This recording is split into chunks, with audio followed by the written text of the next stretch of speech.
ternyata dijelaskan oleh beliau, oleh Umar bin Khattab radhiyallahu an, salam pertama itu adalah dia teringat betapa kuatnya dia sampai Tuhan bisa dimakan. Bagaimana Tuhan bisa dimakan? Dia buat Tuhan dari kue, begitu lapar dimakan kue itu. Disusun-susun dari makanan, begitu lapar dimakan. Maka dia merasa kuat, Masya Allah, kuatnya aku bisa makan Tuhan. Yang kedua, nangis. Kenapa nangis? Teringat pada putrinya yang tidak berdosa dikubur hidup-hidup pada saat dia tahu bahwasanya ternyata anaknya itu adalah perempuan. Ini peradaban sebelum Islam. Maka peradaban yang seperti ini semuanya terhapus setelah warahmatullahi wabarakatuh. Alhamdulillahi rabbil alamin wa bihi nasta'in wa ala umurid dunya waddin. Wassalatu wassalamu ala sayyidil anbiya'i wal mursalin wa ala alihi wa ashabihi ajma'in.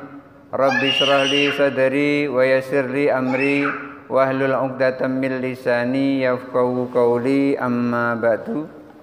Bapak Ibu hadirin jamaah salat maghrib Masjid Al-Mabrur yang dirahmati Allah. Kita teruskan pengajian kita yang lalu. Bismillahirrahmanirrahim.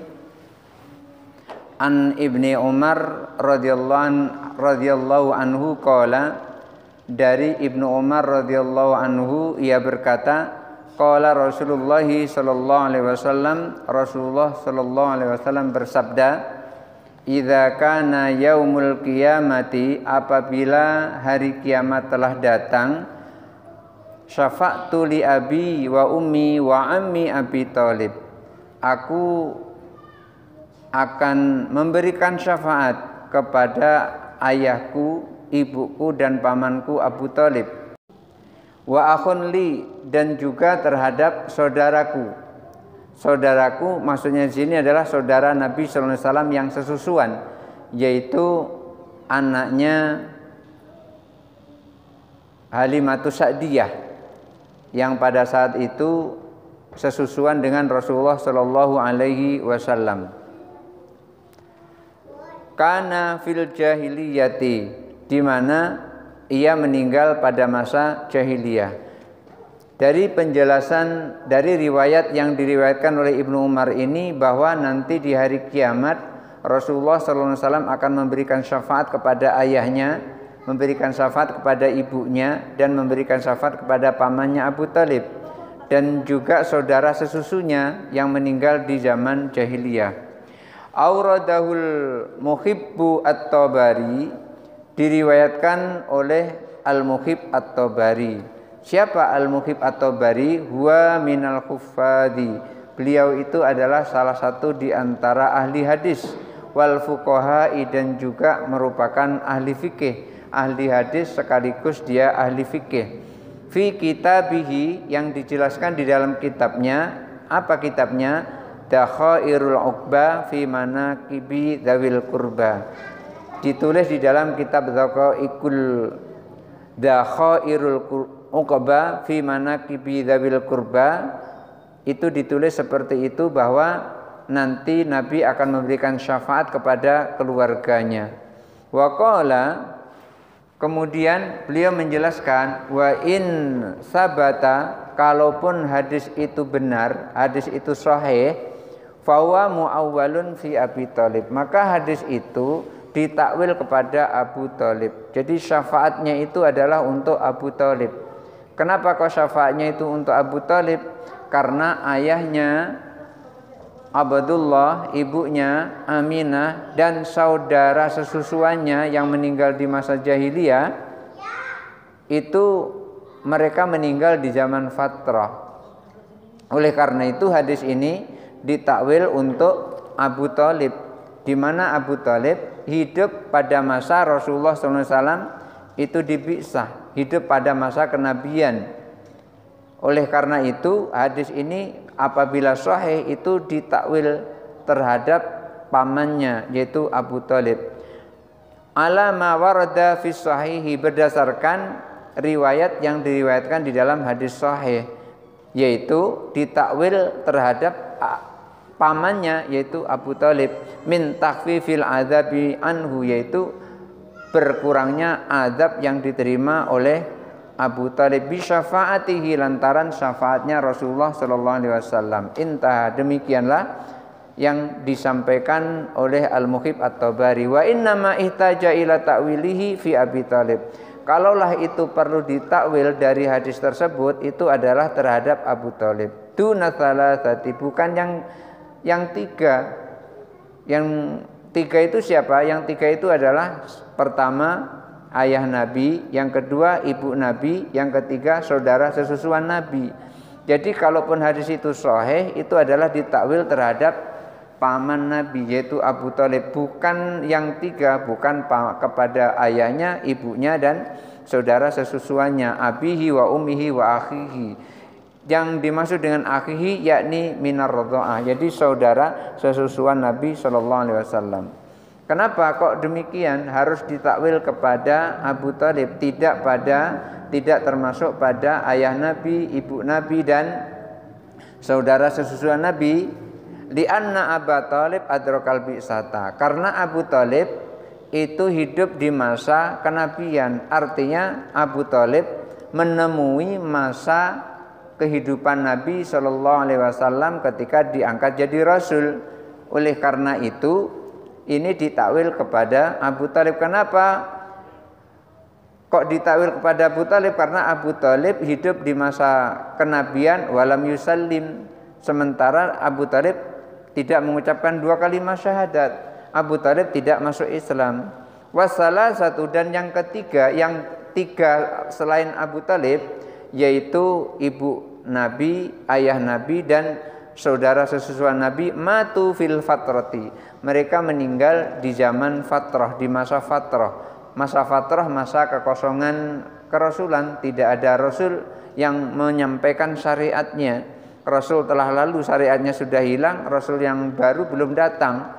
Oleh karena itu ketiga-tiganya, ayah Nabi, ibu Nabi dan saudara sesusuan Nabi itu meninggal di zaman belum ada Nabi yang terdahulu, belum dapat syariatnya, yang baru belum datang, maka meninggal di zaman fatrah. Waqad wurida hadzal hadisu, dan hadis ini diriwayatkan min tariqin akhar, dari jalur lain. Hadis ini diriwayatkan dari jalur lain, adza'afu, lebih lemah, min hadzal tariqi, dari jalur hadis ini, min hadis Ibnu Abbas, dari jalur hadis Ibnu Abbas, akhrajahu Abu Nuaim. Hadis ini dikeluarkan oleh Abu Nuaim wa ghairuhu, dan juga yang lainnya. Wa fihi, dan di dalam hadis tersebut at-tasrihu, ada penegasan, ada penekanan. Di dalam hadis itu ada penekanan bi annal akha, yang dimaksud dengan saudara Nabi itu adalah minar radha'ah, saudara sesusuan. Jadi dalam hadis tersebut ada penekanan bahwasanya yang disebut dengan akhun Nabi, saudara Nabi, itu adalah saudara sesusuan, karena Nabi tidak punya kakak, tidak punya adik, yang ada saudara sesusuan, yaitu pada saat Nabi diambil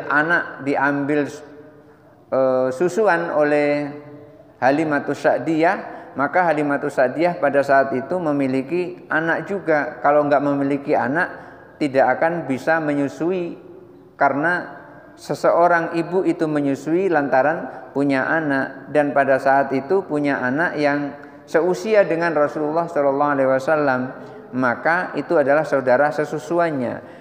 Fahadhil ahadisu iddatun, dan hadis-hadis yang semacam ini itu sangat banyak. Yashuddu ba'duha bi ba'din, yang menguatkan antara satu dengan yang lain. Hadis tentang orang tua Nabi ini sangat banyak, dan saking banyaknya ini yang satu menguatkan dengan yang lainnya. Hadis satu menguatkan hadis yang lainnya. Fa innal hadisa dha'ifa, karena sesungguhnya hadis dhaif itu yataqawwa bi kasrati turuqihi, akan menjadi kuat hadis dhaif itu ketika yang meriwayatkan banyak, jalur periwayatannya banyak. Tidak hanya satu jalur periwayatan saja, tetapi dari berbagai jalur periwayatan ada, dan semakin banyak jalur periwayatannya, maka hadis dhaif itu menjadi kuat. menjadi naik ke derajat hadis hasan. Oleh karena itu, banyaknya yang meriwayatkan hadis tentang hal ini menjadikan hadis ini menjadi kuat. Wa amsaluha, dan hadis yang paling kuat di antara contoh dari hadis ini adalah hadisu Ibnu Mas'ud, hadis yang diriwayatkan oleh Ibnu Mas'ud. Hadis yang diriwayatkan oleh Ibnu Mas'ud ini fa inal hakim sahahahu. Imam Al-Hakim mensahihkannya. Al-Hakim di dalam kitab Mustadraknya beliau mensahihkan riwayat dari Ibnu Mas'ud ini yang menceritakan tentang orang tua Nabi sallallahu alaihi wasallam. Wa mimma yarsuhu ma nahnu fihi, dan dari berbagai dalil, berbagai hadis yang ada yang mendukung pendapat kami, kata Imam Jalaluddin Abdurrahman As-Suyuti, beliau menyampaikan ma akhrajahu Ibnu Abi Dunya. Itu adalah hadis yang ditahrijh atau hadis yang dikeluarkan oleh Ibnu Abi Dunya. Qala, Ibnu Abi Dunya menyampaikan di dalam kitabnya, Hadatsana Al-Qasim bin Hasyim Al-Mismar, kami telah diajak bicara oleh Al-Qasim bin Hasyim Al-Mismar. Hadatsana Muqatil bin Sulaiman Ar-Ramli, kami diajak bicara oleh Muqatil bin Sulaiman Ar-Ramli an Abi Ma'sar, dari Abi Ma'sar, an Sa'id Al-Makbari, dari Sa'id Al-Makbari, an Abi Hurairah radhiyallahu an, dari Abu Hurairah radhiyallahu an, qala, ia berkata, qala Rasulullah sallallahu alaihi wasallam, Rasulullah sallallahu alaihi wasallam bersabda, sa'altu rabbi abna al-ishrin min ummati. Aku pernah meminta ampun terhadap Tuhanku untuk 10 anak-anak dari umatku. Artinya Nabi sallallahu alaihi wasallam itu pernah meminta kepada Allah, pernah berdoa kepada Allah, berdoa minta ampunan terhadap 20 anak, terhadap 20 anak dari umat Nabi sallallahu alaihi wasallam. Fawahabahum li, lalu Allah memberikan atau mengabulkan doa itu, memberikan ampunan kepadaku untuk 20 anak dari umatku. Itu Rasulullah SAW sampaikan seperti itu. Wa mimma yang dhammu ila dzalika, selain itu, wa illam yakun sharihan, kalaulah hadis itu tidak secara pasti fil maksudi menjelaskan poin ini, kalaulah hadis ini tidak terlalu terlihat benar menjelaskan tentang poin ini, ma akhrajahu Dailami, yang dikeluarkan oleh Ad-Dailami an Ibni Umar, dari Ibnu Umar, qala, ia berkata, qala Rasulullah sallallahu alaihi wasallam, Rasulullah sallallahu alaihi wasallam bersabda, awwalu man asyfa'u lahu yaumal qiyamati ahla baiti. Rasulullah sallallahu alaihi wasallam bersabda melalui Ibnu Umar, riwayat Ibnu Umar radhiyallahu an, orang yang pertama kali aku beri syafaat nanti di hari kiamat adalah keluargaku. Ini Rasulullah sampaikan seperti itu. Yang pertama sekali memperoleh syafaat adalah keluarga Rasulullah SAW, ahlu baiti. Tsummal aqrabu, kemudian orang yang paling dekat. Tsummal aqrabu, fal aqrabu, lalu yang lebih dekat. Jadi Rasulullah pertama sekali memberikan syafaat itu bukan kepada sembarang orang, tapi kepada keluarganya dulu. Setelah keluarganya telah diberi syafaat, baru orang-orang yang paling dekat kepada Rasulullah SAW. Setelah itu baru orang-orang yang lebih dekat, di bawah dari yang paling dekat. Wa ma auradahul muhibbu at-Tabari, dan hadis yang diriwayatkan oleh Al-Muhib At-Tabari fi Dakhairil Uqba, di dalam kitab Dakhairil Uqba. Ini hadis ini diriwayatkan oleh Al-Muhib At-Tabari, di dalam kitabnya ditulis di dalam kitabnya, kitab Dakhairul Uqba. Kitabnya adalah Dakhairul Uqba fi manaqibi dzawil qurba. Wa azzahu li Ahmad, lalu hadis ini dikuatkan oleh Imam Ahmad atau dikaitkan dengan hadis yang diriwayatkan oleh Imam Ahmad fil manaqibi, di dalam kitab manaqibnya. An Aliin qala, dari Ali radhiyallahu an qala, ia berkata, qala Rasulullah sallallahu alaihi wasallam, Rasulullah sallallahu alaihi wasallam bersabda, ya ma'syara bani Hashim, wahai bani Hashim, keturunan Hashim, walladzi ba'atsani bil haqqi nabiyyan, demi yang telah mengutusku dengan hak sebagai seorang nabi, lau akhadtu bi halqatil jannati, kalaulah aku memegang tali surga, ma bada'tu illa bikum, tidak pernah aku mulai masuk ke dalam surga itu illa bikum, kecuali bersama kalian. Ini artinya Rasulullah SAW menyampaikan kepada keturunan, kepada seluruh Bani Hashim, kalaulah Rasulullah itu memegang tali surga, maka yang pertama disyarat itu adalah keluarga Bani Hashim, artinya keluarganya, orang-orang yang terdekat, karena Rasulullah SAW itu adalah keturunan dari Bani Hashim.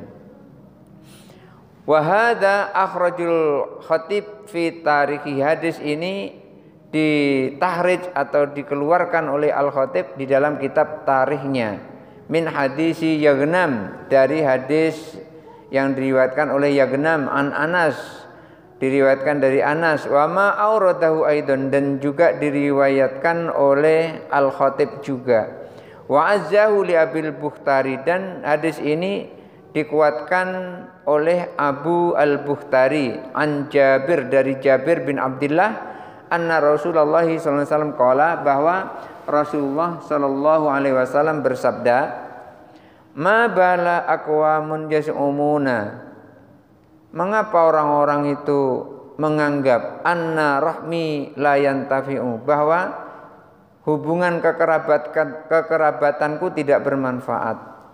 Jadi ada orang yang nyelenting yang menyampaikan kepada Rasulullah bahwasanya Rasulullah itu tidak bermanfaat bagi keluarganya. Oleh karena itu, riwayat dari Jabir bin Abdullah, Rasulullah SAW bersabda, ma bala aqwamun yaz'umuna anna rahmi la yantafi'u, mengapa orang-orang itu menyampaikan bahwa hubungan kerabatku itu tidak bermanfaat sama sekali. Bala, tidak seperti itu. Rasulullah menyangkal tidak seperti itu. Hatta tablughal hakam, bahkan hubungan kerabatku ini akan bermanfaat sampai suku Hakam. Suku Hakam itu adalah salah satu suku yang ada di Yaman. Dan bahkan kekerabatanku ini bermanfaat sampai ke Hakam. Nah, kalau sampai ke Hakam, kenapa yang di daerahnya sendiri tidak bermanfaat? Maka itu tidak benar sama sekali. Nah, Rasulullah sampaikan seperti itu, ma bala aqwamun yaz'umuna anna rahmi la yantafi'u. Kenapa orang-orang itu mengatakan bahwasanya hubungan kerabatku tidak bermanfaat? Bala hatta tablughal hakam, tidak sama sekali. Dan bahkan hubungan kekerabatanku ini akan bermanfaat sampai ke suku Hakam. Wahum ahadu qabilataini minal Yaman. Suku Hakam itu adalah salah satu di antara dua kabilah yang berada di Yaman. Beliau sampaikan, inni la asfa'u, sungguh aku nanti benar-benar akan memberikan syafaat. Fa asfa'u, lalu aku memberikan syafaat. Hatta anna man asfa'a, sehingga orang yang aku beri syafaat lahu untuknya, sehingga orang yang aku beri syafaat itu nanti fayasfa'u, ia bisa juga memberikan syafaat. Ini Rasulullah sampaikan begitu, pakai lam takkid pula ini, lam untuk menguatkan. Ini pakai nun, pakai ini huruf taukid, huruf untuk menguatkan. Ini sesungguhnya aku la asfa'u, aku nanti benar-benar akan memberikan syafaat. Fa asfa'u, lalu aku memberikan syafaat hatta anna man asyfa'alahu, sehingga orang yang telah aku beri syafaat itu fayasfa'u, ia pun bisa memberikan syafaat.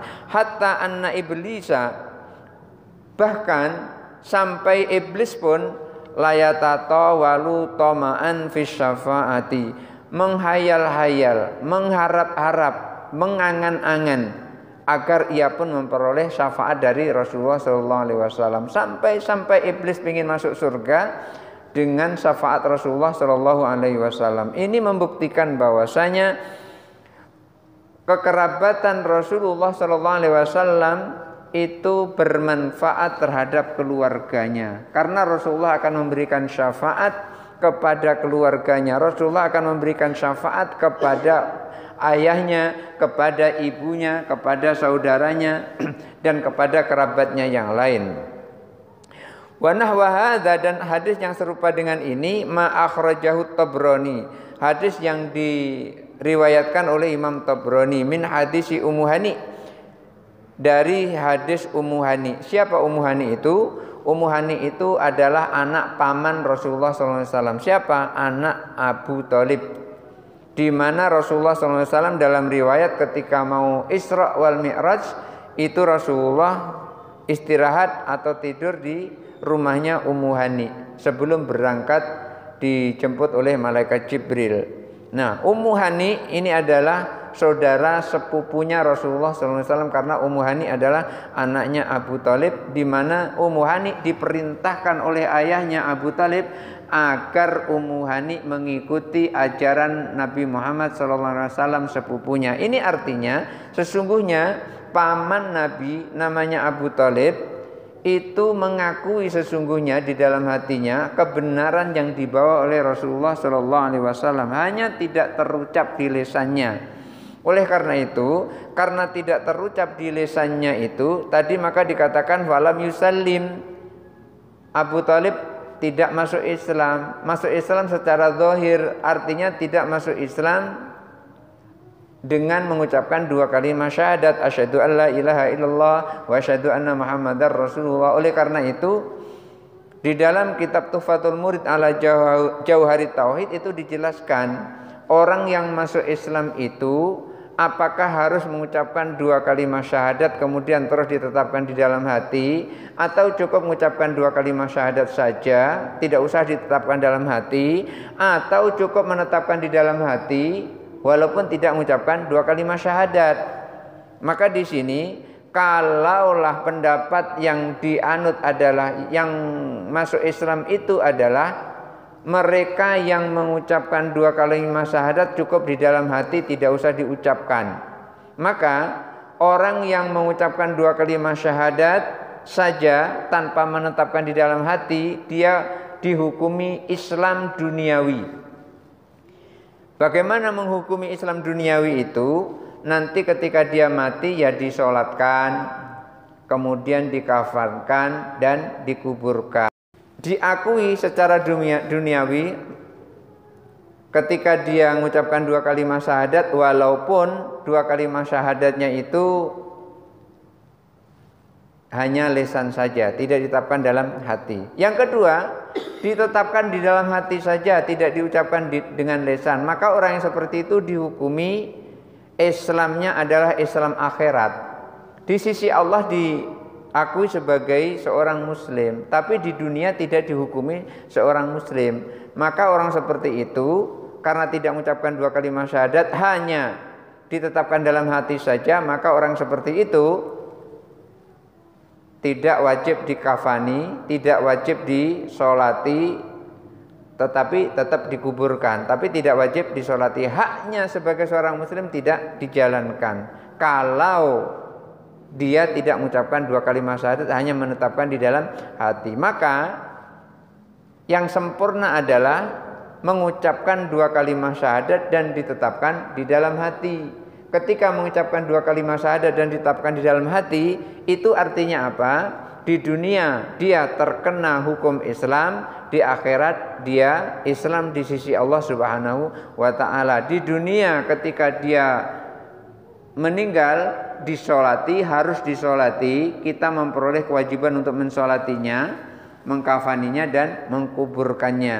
Dan di akhirat dia diakui oleh Allah sebagai seorang muslim. Itu kalau diucapkan di lisan dan ditetapkan di dalam hati. Nah, Abu Thalib itu tidak mengucapkannya di dalam lisan. Kalau Abu Thalib dilihat dari gerak-geriknya ini dengan memerintahkan seluruh anak-anaknya supaya mengikuti ajaran Nabi Muhammad SAW, itu artinya hatinya mengakui bahwasanya apa yang dibawa oleh Nabi itu adalah benar, dan kemudian hatinya mengakui, di sini menetapkan, mengikrar bahwasanya Muhammad adalah sebagai Nabi dan Allah sebagai Tuhan. Allahu wahid, Muhammad Rasul. Allah adalah satu dan Muhammad adalah utusan Allah. Mengakui dalam hati tapi tidak diucapkan di lisan.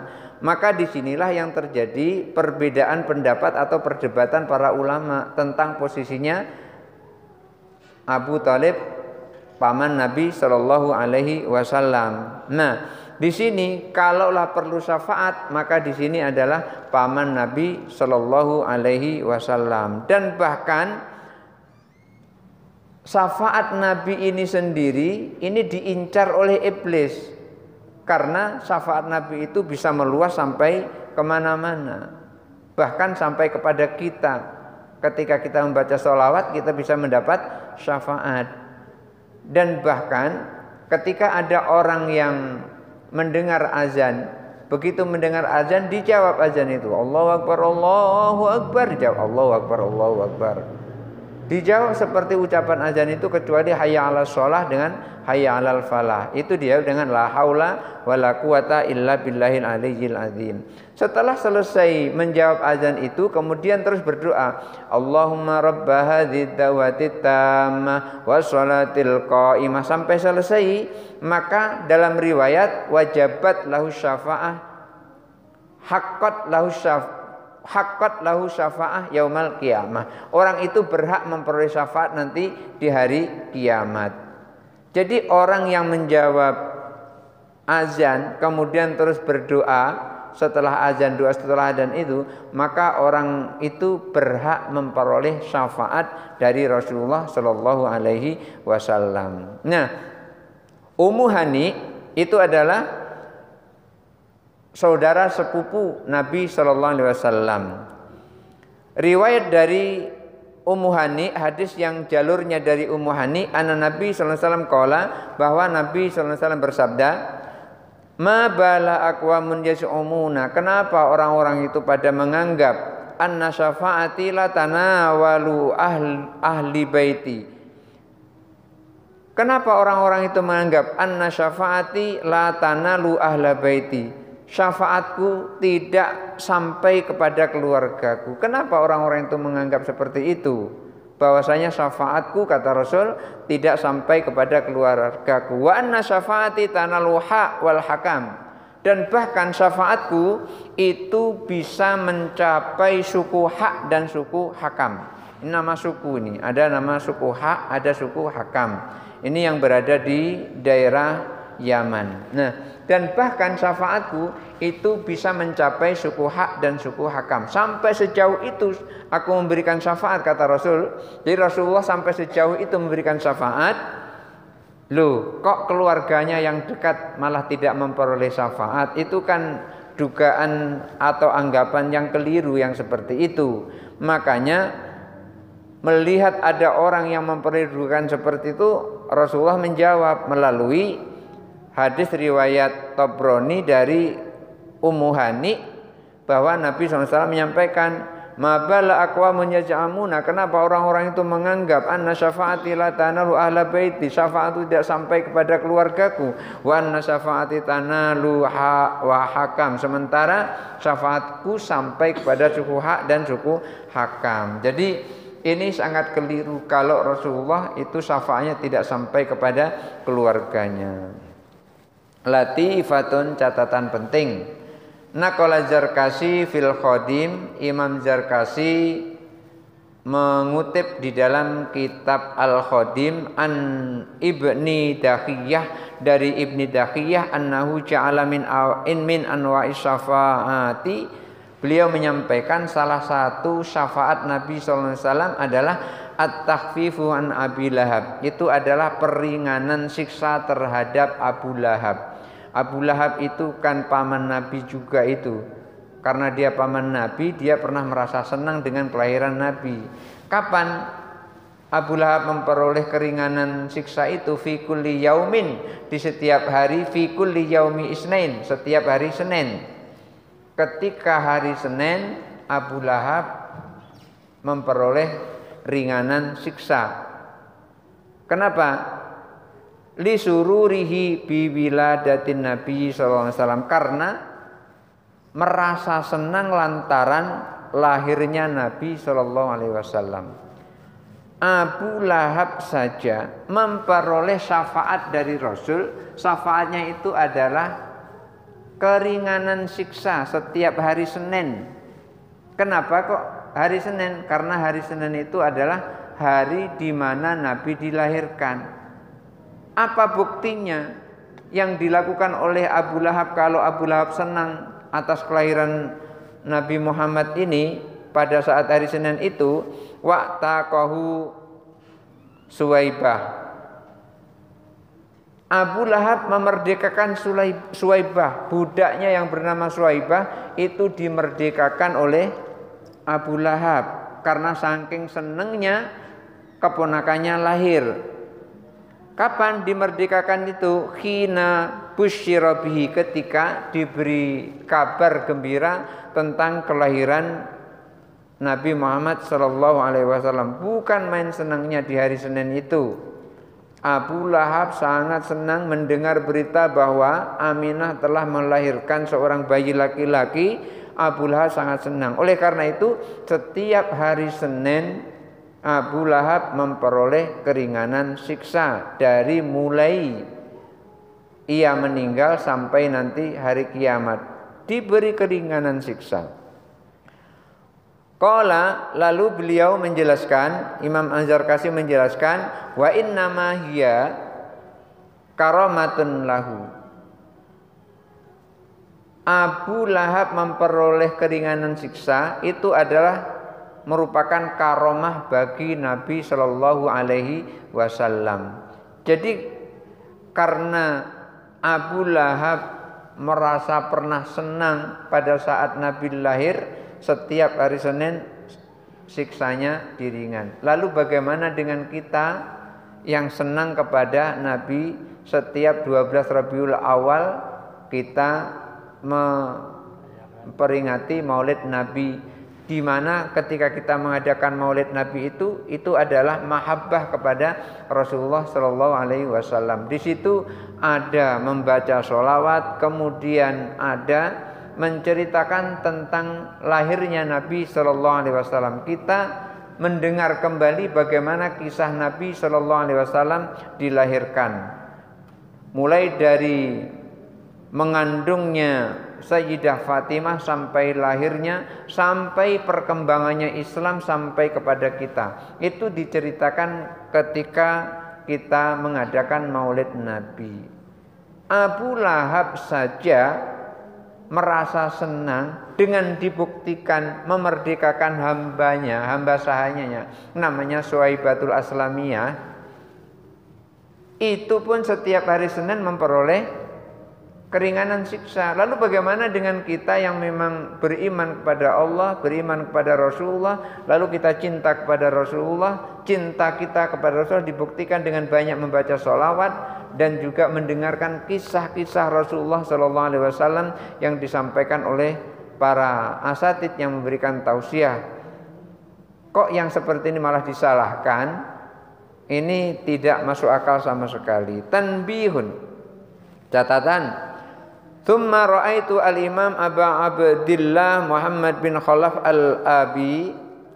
Lalu Imam Jalaluddin Abdurrahman Asyuti menyampaikan, aku melihat Imam Abu Abdullah Muhammad bin Khalaf al-Abi basatul kalama, dengan panjang lebar menceritakan, membahas tentang orang tua Nabi ini ala hadil mas'alati, pada permasalahan ini, yaitu permasalahan orang tua Nabi fi syarhi muslimin, di dalam kitab syarah muslimnya, inda hadisin, pada hadis inna abi wa abaka finnar, sesungguhnya ayahku dan ayahmu berada di neraka. Itu sabda Nabi SAW di dalam syarah Muslim, di dalam Sahih Muslim, dan di syarahnya yang mensyarah adalah Imam Nawawi, itu disebutkan ayahku dan ayahmu di dalam neraka, inna abi wa abaka finnar. Fa'aurada qaulan Nawawi, ia mengutip ucapan Imam Nawawi fihi, di dalam ucapannya itu, anna man mata kafiran, bahwa siapa saja orang yang mati dalam keadaan kafir, finnari, pasti dia masuk ke dalam neraka. Orang yang mati dalam keadaan kafir, dia masuk ke dalam neraka. Wala tanfa'uhu qarabatul aqrabin, tidak ada manfaatnya sama sekali kekerabatan Nabi Muhammad sallallahu alaihi wasallam. Tsumma qala, lalu beliau, yaitu Abu Abdullah Muhammad bin Khalaf al-Abi, itu membantah pernyataan yang disampaikan oleh Imam Nawawi. Qultu, beliau menyampaikan, qultu ungdur hadzal itlaq, perhatikan pernyataan yang mutlak ini pernyataan yang mutlak, sepertinya pasti. Kalau orang yang mati dalam kafir, maka dia adalah di dalam neraka. Waqad qala As-Suhaili, sementara itu As-Suhaili menyatakan, laisa lana an naqula dzalika, kita tidak boleh mengatakan seperti itu. Tidak boleh beliau menyampaikan seperti itu. Waqad qala Nabi, karena Nabi SAW telah bersabda, la tu'dul ahya'a bisabbil amwat, jangan menyakiti orang yang hidup dengan mencaci orang yang telah mati. Jadi tidak boleh kita menyakiti orang yang hidup dengan mencaci orang yang telah mati. Oleh karena itu dulu pernah ada ayat yang populer, ayat yang keren, ayat yang terkenal, yaitu surah Al-Lahab. Tabbat yada abi lahabi wa tab, ma aghna anhu maluhu wa ma kasab, sayasla naran dzata lahab, wa imra'atuhu hammalatal hatab, fi jidha hablum mim masad. Jadi kalau sholat Pak baca itu. Lalu anaknya Abu Lahab itu merasa tersinggung dengan dibacakan itu. Sampai-sampai Rasulullah sampaikan, ini adalah anak pamanku. Itu kata-kata penghormatan. Bukan ini adalah saudara sepupuku, tidak begitu. Ini adalah anak pamanku. Abu Lahab itu masih dianggap oleh Nabi sebagai pamannya, karena dari nasab memang pamannya Nabi Shallallahu Alaihi Wasallam. Maka Rasulullah sampaikan, la tu'dul ahya'a bisabbil amwat, jangan menyakiti orang yang hidup dengan mencaci keluarganya yang telah mati. Wa qala ta'ala, dan Allah Ta'ala juga berfirman, Bismillahirrahmanirrahim, innal ladzina yu'dzunallaha wa rasulah, sesungguhnya orang-orang yang menyakiti Allah dan Rasulnya, la'anahumullahu fid dunya wal akhirah, Allah akan melaknatnya nanti di dunia dan di akhirat. Orang yang menyakiti Allah dan Rasulnya, maka orang itu Allah akan laknat di dunia dan di akhirat. Wa'adda lahum adzabam muhina, dan Allah akan siapkan untuk orang itu siksa yang menghinakan. Jadi ada larangan menyakiti Allah, ada larangan menyakiti Rasulullah. Nanti ada di dalam kitab tafsir Al-Baghawi apa yang dimaksud dengan menyakiti Allah dan menyakiti Rasulullah, itu ada dijelaskan di dalam tafsir Al-Baghawi. Di antaranya, orang yang menyakiti Allah itu adalah mereka yang menyakiti para wali-wali Allah. Ketika dia bertemu dengan wali-wali Allah itu dihinakannya oleh dia. maka Allah murka kepadanya. Dan ketika ada orang yang menghinakan wali Allah seperti itu, maka orang itu akan disiapkan oleh Allah siksa yang menghinakan. Wala'allahu yasihu, kalaulah riwayat itu benar, maja'a wala'allahu yasihu maja'a, kalaulah riwayat itu benar, annahu sallallahu alaihi wasallam sa'alallahu subhanahu wa ta'ala, ini seperti yang ditanyakan oleh Bapak kemarin, bahwasanya Rasulullah sallallahu alaihi wasallam itu pernah berdoa kepada Allah, fa'ahya lahu, untuk menghidupkan abawaihi, menghidupkan kedua orang tua Nabi, fa'aman nabihi, lalu kedua orang tua Nabi beriman. Jadi kemarin kan Bapak pernah bertanya, ada riwayat bahwasanya orang tua Nabi itu hidup, kemudian setelah hidup kemudian beriman, kemudian baru meninggal lagi. Ini dijelaskan di dalam kitab ini. Kemarin belum sampai, ini sekarang sudah sampai, bahwasanya Rasulullah pernah berdoa kepada Allah. Jadi ini beliau sampaikan, kalaulah riwayat ini benar, riwayat yang mana, bahwa Nabi pernah meminta kepada Allah agar kedua orang tuanya dihidupkan kembali.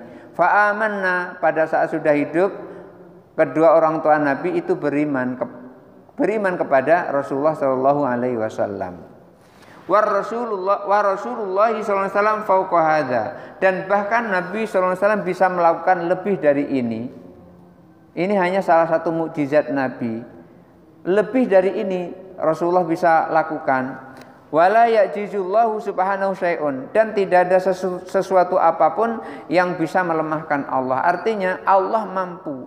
Ketika Rasulullah meminta kepada kedua orang tuanya, meminta kepada Allah agar kedua orang tuanya hidup kembali, itu Allah mampu menghidupkannya. Karena apa? Innallaha ala kulli syai'in qadir. Allah Maha Kuasa atas segala sesuatu. Dan bahkan di dalam riwayat, Syekh Abdul Qadir Jilani saja bisa membangkitkan orang yang berada di alam kubur.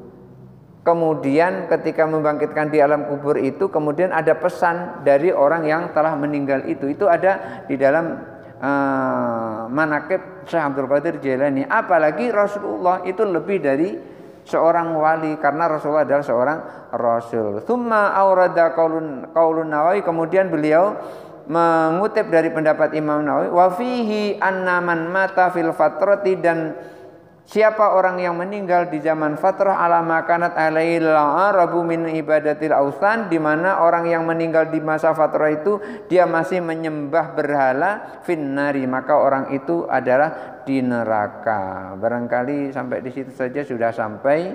Ini penjelasannya baru separuh-separuh, belum tuntas sampai ke ujung ini. Ya, ini kontradiksi pendapatnya Imam Nawawi yang dikupas oleh Abu Abdullah Muhammad bin Khalaf al-Abi ini. Barangkali itu saja dulu. Kalau ada pertanyaan dipersilakan, kalau tidak ada kita tutup karena sudah masuk waktu Isya. Bentar lagi. Iya. Mau tanya Pak Ustaz. Riwayat yang tadi menyatakan bahwa Nabi itu bisa menghidupkan lagi dengan izin Allah, menghidupkan lagi bapak dan ibunya, Pak. Dalam manaqib Syekh Abdul Qadir Jailani, memang Syekh Abdul Qadir Jailani itu bisa menghidupkan orang mati juga, Pak. Itu apakah Nabi tidak melaksanakan itu, Pak? Tidak melaksanakan permintaan dia dengan Allah untuk menghidupkan mama dan bapaknya juga, Pak. Ya. Baik. Yang menghidupkan orang yang meninggal pertama kali adalah Nabi Isa alaihissalam. Jadi yang mukjizatnya menghidupkan orang mati, kemudian menyembuhkan orang sakit, itu adalah Nabi Isa alaihissalam. Kemudian itu juga dilakukan oleh Syekh Abdul Qadir Jilani, sebagaimana dilakukan oleh Nabi Isa alaihissalam, supaya dihidupkan, dibangkitkan orang yang ada di dalam kubur ini. Akhirnya bangkitlah, itu dalam manaqib Syekh Abdul Qadir Jilani. Lalu ada riwayat juga bahwasanya Rasulullah SAW itu pernah memohon kepada Allah agar kedua orang tuanya itu hidup kembali. Lalu diceritakan di situ kedua orang tua Nabi hidup lalu beriman. Maka di sini dijelaskan Nabi bisa melakukan lebih dari itu kalau Nabi mau gitu. Dan Allah itu mengijabah apa yang diminta oleh Nabi. Dikabulkan apa yang diminta oleh Nabi. Karena apa? Tidak ada satupun yang bisa melemahkan Allah. Allah tidak akan pernah lemah dengan sesuatu apapun. Allah pasti kuat, Allah pasti mampu, Allah pasti bisa. Karena Allah Maha Kuasa atas segala sesuatu. Jadi Rasulullah di dalam riwayat ini beliau menyampaikan kalaulah riwayat ini benar, yaitu tentang Allah pernah diminta oleh Rasulullah agar menghidupkan kedua orang tuanya. Lalu kedua orang tuanya hidup, kemudian terus beriman. Maka di sini menunjukkan kalau ada orang beriman, ya orang beriman tentu masuk ke dalam surga, tidak masuk ke dalam neraka. Maka di sini posisinya adalah Rasulullah berdoa kepada Allah agar orang tuanya dihidupkan kembali. Dan bahkan dikatakan di sini kalaulah itu benar, Rasulullah bisa melakukan lebih dari itu dan Allah juga bisa melakukan lebih dari itu. Maka di sini nanti akan dibahas tentang kontradiksi pendapatnya Imam Nawawi tentang ahlul fatrah. Begitu.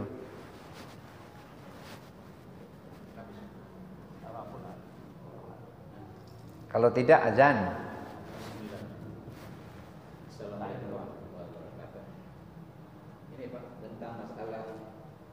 Agak dekat Pak, biar suaranya keras. Adab, akhlak dan peradaban, ruang lingkupnya. Adab, Nabi Adam. Adab. Ya, akhlak dan peradaban dalam Islam. Beda. Adab dan peradaban dalam peradaban dalam Islam. Ya baik. Adab itu adalah budi pekerti. Adab itu budi pekerti atau tingkah laku. Dan akhlak itu juga sinonim daripada adab. Ketika sudah diajari adab, maka dia nanti akan berakhlak. Kemudian kalau dikatakan peradaban itu bukan adab lagi, tapi itu adalah semacam budaya. Peradaban itu semacam budaya. Artinya nanti ketika ada peradaban Islam, nanti kehidupannya itu adalah kehidupan yang di dalamnya penuh dengan keislaman yang tadinya belum ada gitu.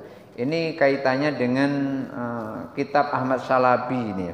Kitab Ahmad Shalabi namanya Al-Hadariyah, itu peradaban di dalam Islam. Jadi ketika peradaban adab, akhlak dan peradaban, kalau adab itu ada sama dengan budi pekerti, kemudian akhlak juga sinonim daripada adab. Peradaban ini adalah sesuatu kehidupan yang sudah dibentuk di dalam kehidupan itu sebuah adab. Kalau peradaban Islam berarti kuncinya di situ adalah bagaimana kehidupan diatur di dalam Islam. Dan peradaban itu kan mulai munculnya atau mulai diutusnya Nabi Shallallahu Alaihi Wasallam. Oleh karena itu di dalam pembahasan peradaban ada peradaban pra-Islam, ada peradaban ketika datangnya Islam. Nanti akan berubah. Peradaban sebelum Islam contohnya ketika punya anak perempuan, itu anak perempuan adalah menurut budaya pada saat itu memalukan. Maka setiap yang punya anak perempuan dibunuh hidup-hidup, dikubur hidup-hidup. Dan bahkan itulah Umar bin Khattab ketika sholat, salam pertama Assalamualaikum warahmatullahi, nangis. Ketika salam kedua Assalamualaikum warahmatullahi, tersenyum dia.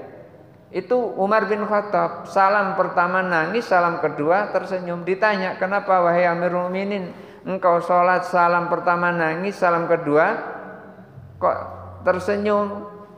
Ternyata dijelaskan oleh beliau, oleh Umar bin Khattab radhiyallahu an, salam pertama itu adalah dia teringat betapa kuatnya dia. sampai Tuhan bisa dimakan. Bagaimana Tuhan bisa dimakan? Dia buat Tuhan dari kue, begitu lapar dimakan kue itu. Disusun-susun dari makanan, begitu lapar dimakan. Maka dia merasa kuat, Masya Allah, kuatnya aku bisa makan Tuhan. Yang kedua, nangis. Kenapa nangis? Teringat pada putrinya yang tidak berdosa dikubur hidup-hidup pada saat dia tahu bahwasanya ternyata anaknya itu adalah perempuan. Ini peradaban sebelum Islam. Maka peradaban yang seperti ini semuanya terhapus setelah masuknya Islam. Barangkali itu saja dulu yang bisa saya sampaikan. Mudah-mudahan ada manfaatnya. Mari kita berdoa bersama-sama. A'udzubillahi minasyaitonirrajim. Bismillahirrahmanirrahim. Allahumma sholli ala sayyidina Muhammad wa ala ali sayyidina Muhammad wa sallim wa radhiyallahu ta'ala an sadatina Rasulillah ajmain. Allahumma ighfir lana dzunubana wa liwalidayna warhamhuma kama rabbayana shighara. Allahumma nawwir qulubana binuri hidayatika kama nawartal ardha binuri syamsika wa qamarika abadan abada. Allahumma ja'alna fahman ka fahmin nabiyyin wa hifdhan ka hifdzil mursalin ka ilhamil malaikatil muqarrabin bi rahmatika ya arhamar rahimin. Rabbana atina fid dunya hasanah wa fil akhirati hasanah wa qina adzabannar walhamdulillahi rabbil alamin. Barangkali itu saja dulu yang bisa saya sampaikan, mudah-mudahan ada manfaatnya. Wallahul muwaffiq ila aqwamit thariq. Wassalamualaikum warahmatullahi wabarakatuh.